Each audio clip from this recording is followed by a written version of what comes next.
See before they're back in the city, trying to. They have what they need to do. Yes. I guess I feel so myself.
Here we go. Lights on. What? Come on.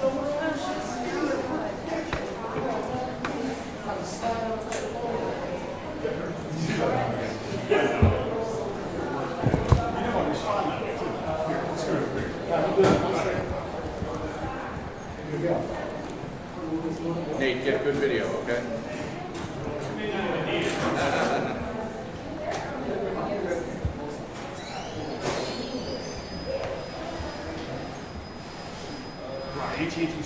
Absolutely. Thank you. Now you're perfect there. Thank you. Down in front. Just leave, Brian. Just go. Dan's running the show. Delco guy, right? No.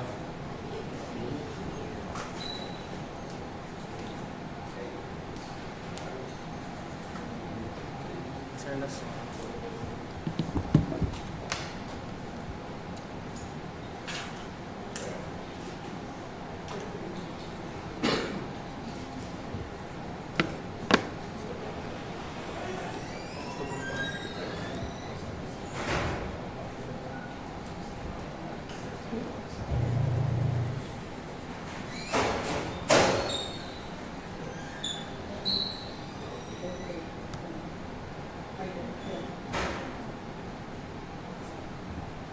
All right, you ready?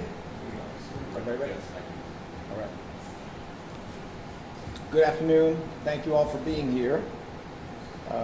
We have arranged this press availability in the wake of the sentencing hearing of ex-police officer Mark Dial after he was convicted of criminal homicide, more specifically voluntary manslaughter, in the killing of a young man named Eddie Irizarry, who was shot to death, seated in his car with the windows rolled up, who had no firearm on him at any point before he was killed, who did not try to exit the vehicle, but was nonetheless shot to death. And in the process, Officer Mark Dial, who's also convicted of recklessly endangering another person, endangered his partner, who was standing on the other side of the vehicle when one bullet after another was fired through these rolled up windows at Eddie Irizarry.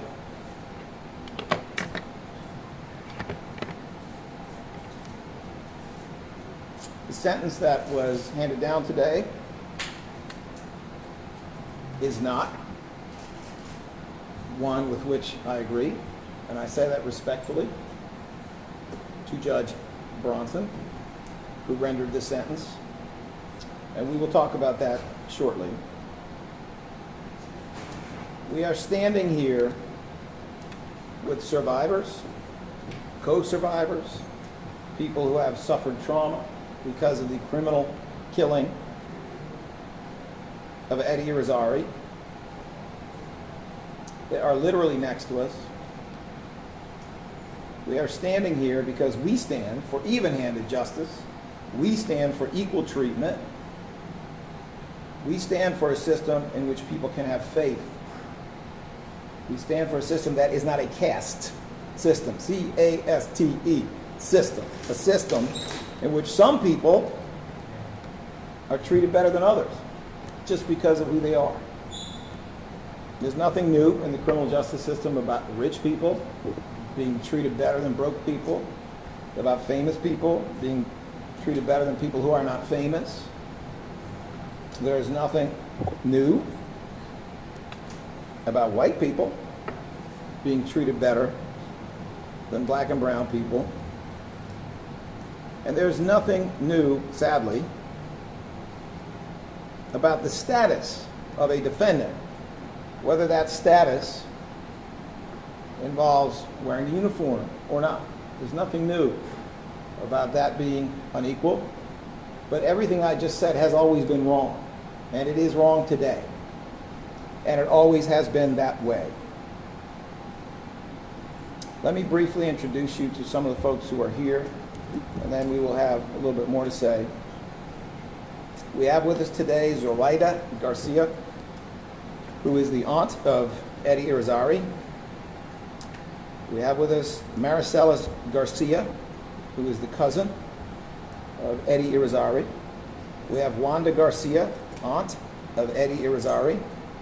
Nelson Dorgan, who is the cousin of Eddie Irizarry. And we also have, because the family has a civil matter relating to this, we also have Dial McAllister, Esquire, who is of the office of Attorney Shaka Johnson, and who is here to support the family and present with us.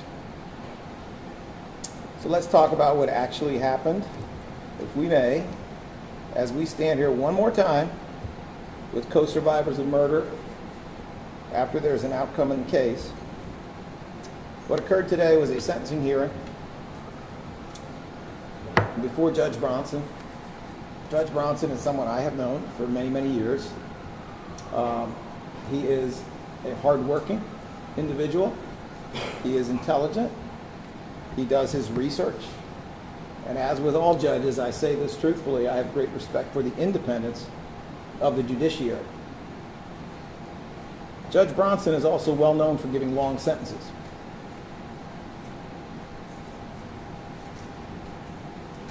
The sentencing guidelines that applied in this case, and please correct me if I get this wrong, 54 to 72. Sentencing guidelines in the standard range are 54 to 72 months. That is 4.5 to 6 years in state custody as the minimum. So in other words, the low end of the standard range of the sentencing guidelines for this conviction would be 4.5 to 9 years in state prison.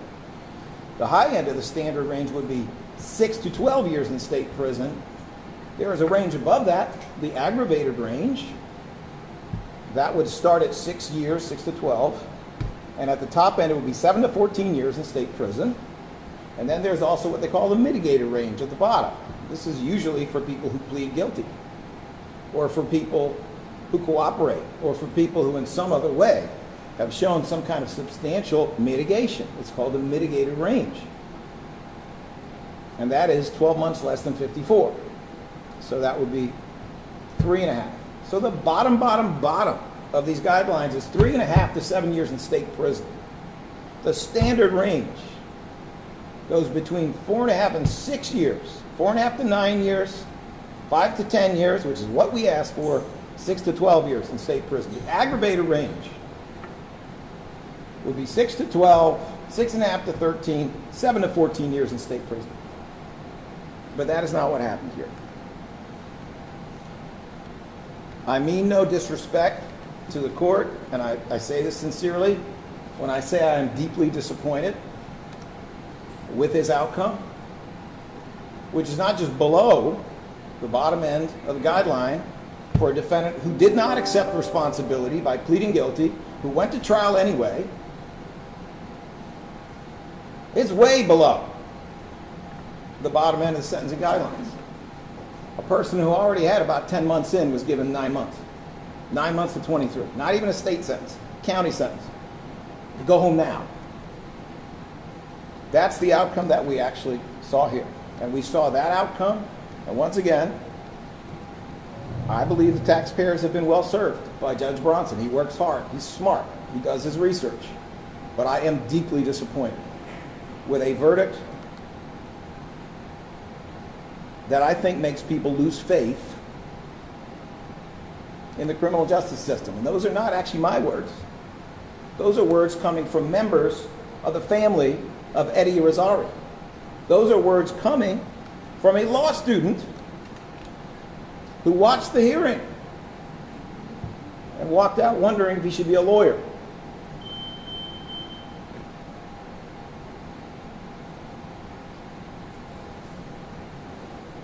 As I said, while I am deeply disappointed at this particular moment, and I am deeply disappointed, we should also remember the victory here. Number one, in prior administrations that were of this office, prosecutor's office, that were deeply bought into a caste system in which some people get to do whatever they want, including people in uniform, and other people don't, they never would have brought this case, but we did.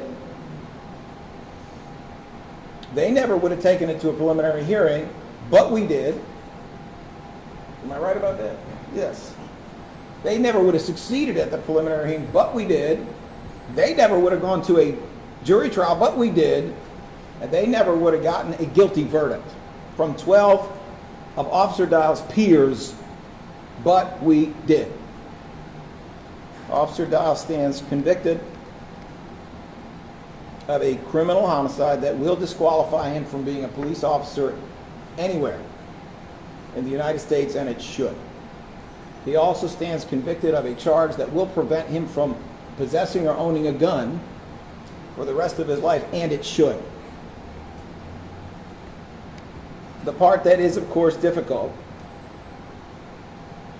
is that some of us really do believe in even-handed justice. And especially in light of the indisputable long pattern of this judge leaning toward lengthy sentences, this one really stands out. So once again, I want to be clear. I am married to someone who was a judge for many, many years. I believe very much in judicial independence. But we asked for 5 to 10 years after a lot of careful consideration. We did not ask for a sentence above the aggravated range. We didn't even ask for a sentence in the aggravated range of the sentencing guidelines. We asked for a sentence that was within the standard range, which is where sentences usually happen after a trial. It wasn't even the top of that range. We asked for 5 to 10 years in state prison because we thought it was fair and just. I'll leave it to all of you to figure out why ex-officer Dial was a special case, and why his sentencing was, in my opinion, in the opinion of the family, and the opinion of these prosecutors who did such a great job, Karima Yelverton and Clark Beljean from this office, who did such a great job of prosecuting this case. So disappointing. Are there any questions on this topic? Do you think that the police tried to cover up the details of the events that went down?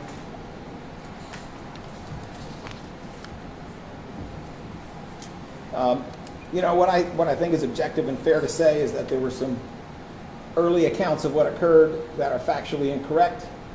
There was an early assertion that Eddie Irizarry had exited the vehicle. He did not. That he had a knife in his hand after he exited the vehicle. He did not exit the vehicle.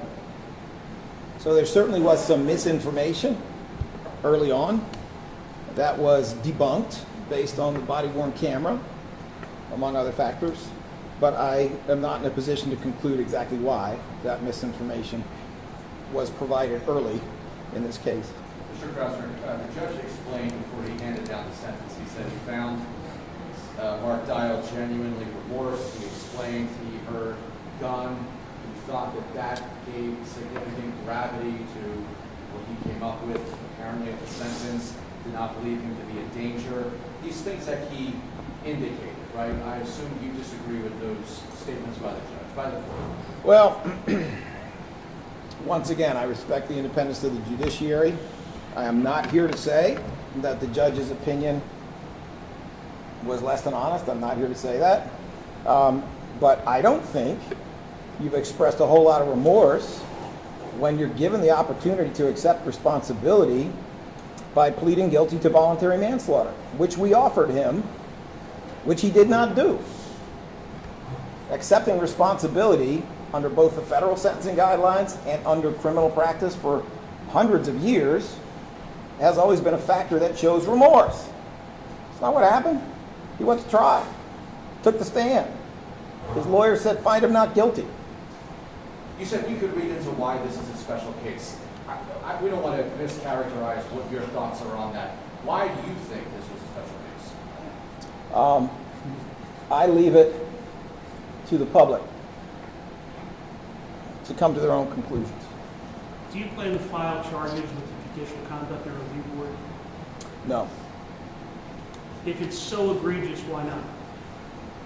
Judicial Conduct and Review Board does not exist for disagreements about the facts for an appropriate sentence. It exists for actual judicial misconduct.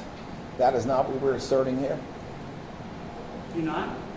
I mean, isn't that what you were saying for the last 10 minutes? No, I think I've been very clear that we respect the independence of the judiciary. We have been trying from the beginning to smash the caste system that has existed in criminal justice forever, to apply even-handed justice, and frankly, it got us in a lot of trouble. But I am not here to try to use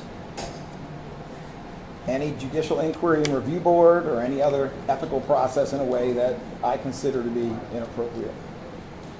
Can we hear from the family about the reaction to this case?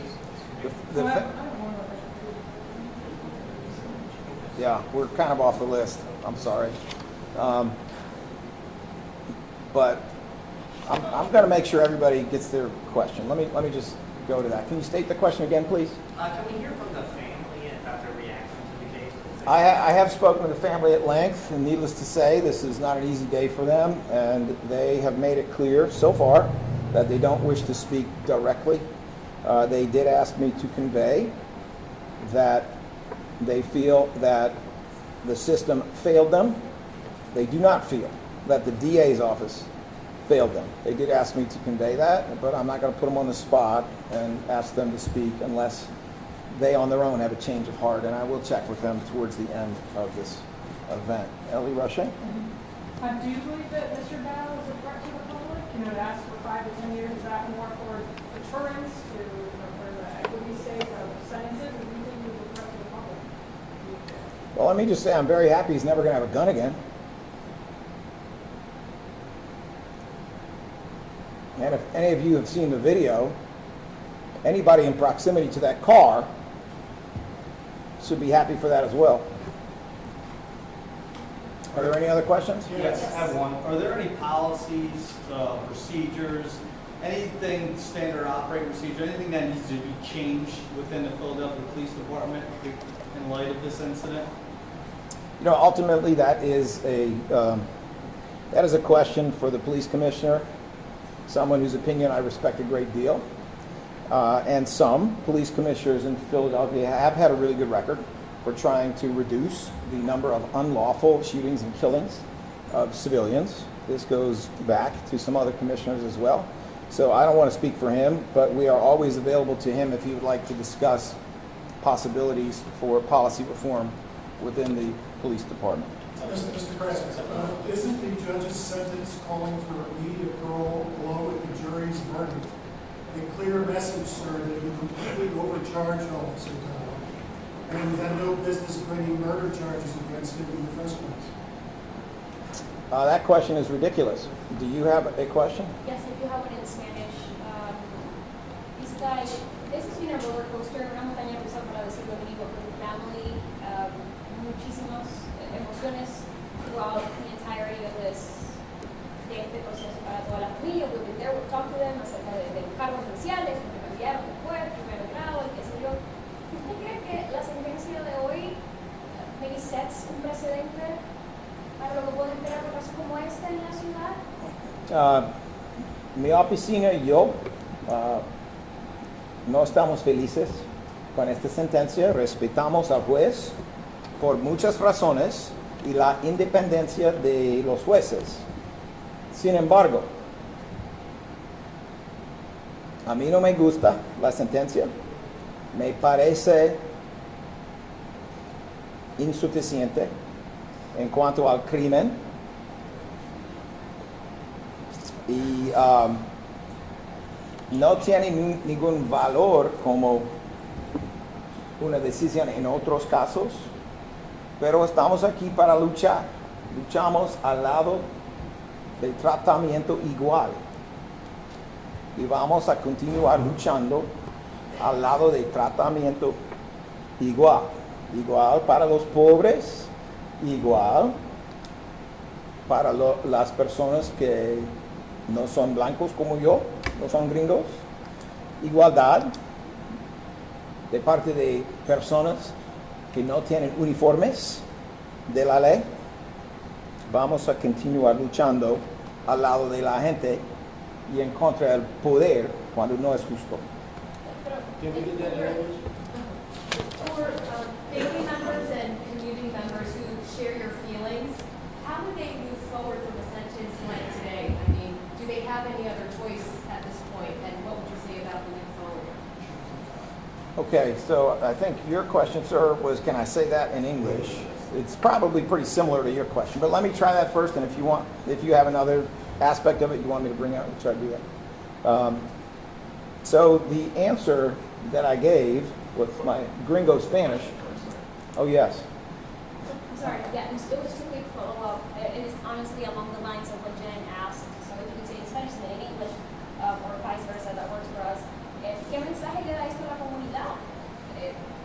Una persona le disparó 6 veces, luego de 6 segundos a una persona. Would you mind saying that in English as well for everybody else's benefit? Yes, of course. I'll do it in English. I just make sure that I want to answer in Spanish too. What is the message sensitive community, like Jen said? There's frustration, there's anger in the fact that somebody would shoot somebody and walk away and go home with less than minimum time. Right. So, you know, our mission is not primarily to send messages to the community. Our mission is to seek justice. And that means that we prosecute people in different ways and we do what is appropriate to that case. In this case, our message is that the Philadelphia DA's office, so long as we are around, is always going to fight for equal treatment of defendants who victimize, harm, and kill other people. We do not believe in a caste system. We do not believe that any group of defendant is above the law or deserves to have better treatment than any other. It's called believing in equality, something we used to do in this country. I understand it's under attack by Donald Trump and his minions, who are a whole lot more explicit about what they actually think. which is that equality is a degenerate idea. So did Adolf Hitler think that. I understand that. We don't feel that way. The way we feel is we have to apply even-handed justice. There have been many, many, many, many cases, including recently the case involving off-duty Officer Sweeney, where we didn't prosecute because we looked carefully at the facts, we looked carefully at the law, we considered what evidence we had, and whatever our feelings were, we did what the law and the facts required. In that case, we have not chosen to charge and prosecute because, simply put, we don't have the evidence to prove a crime beyond a reasonable doubt or even to a level of probable cause. In that case where there's no video, in that case where there are no independent eyewitnesses who shed light on it, we simply don't have that evidence, and that's why we didn't charge it. We charged this one. We don't charge many, but we charged this one because we had the facts and the evidence, and the jury agreed.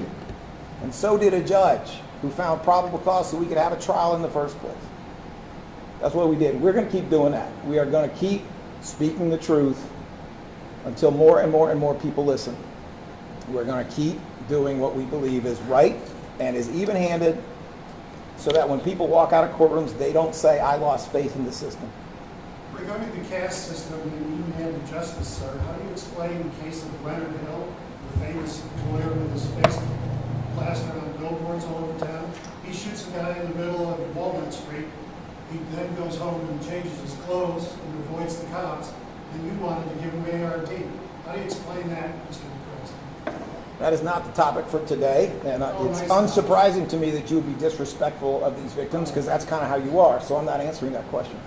Are there any other questions from actual journalists? Well, actually, I have one last question. Yes, please. I know you're not happy with the decision, but are you happy that this police officer is off the force and not able to carry a firearm for the rest of his life? I am happy that he is off this and every other police force. I am happy, given what he has been known to do with a gun, that he will not have access to a gun in the future. It would be a violation of federal law. It would be a crime for him to possess a gun. It would also be a violation of many state laws for him to do that. Yes, we are happy about that. And we are happy at the faith that the family has expressed in our efforts. We feel good about that. But we remain deeply disappointed with the outcome here. We once again affirm our belief that the judiciary should be independent. But, you know, the public can draw its own conclusions. The public in Philadelphia is pretty smart. Yes, please. Fiscal Univisión 65, en español, por favor, ¿podría darnos un mensaje para esas personas que perdieron la fe, como la familia Irizarry, en la justicia luego de esta sentencia? Lo que yo les pido es que entiendan que hayamos tratado de proseguir este caso, que tuvimos éxito en obtener una convicción por un homicidio criminal, en este caso. En esos aspectos es una victoria. Sin embargo, estamos desatisfechos con la sentencia porque creemos en tratamiento igual. En mi opinión, yo digo esto con mucho respeto al juez, en mi opinión, no me parece igual. Is there any update on the wrongful death lawsuit? I'm sorry, on what? Is there any update on the wrongful death lawsuit from the family? Just give me one moment.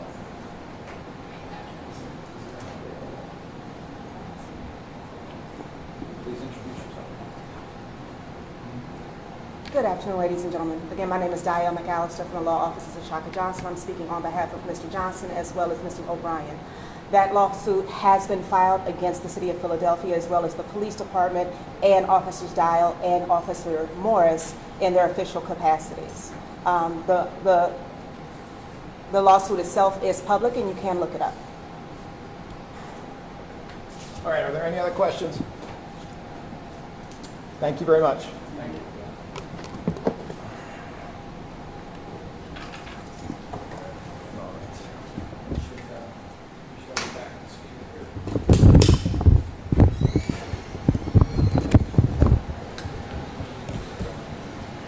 Coming from you, Dustin, a giant in your field, that means so much.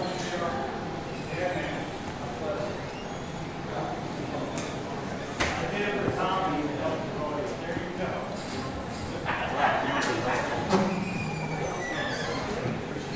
Yeah, it's been one day.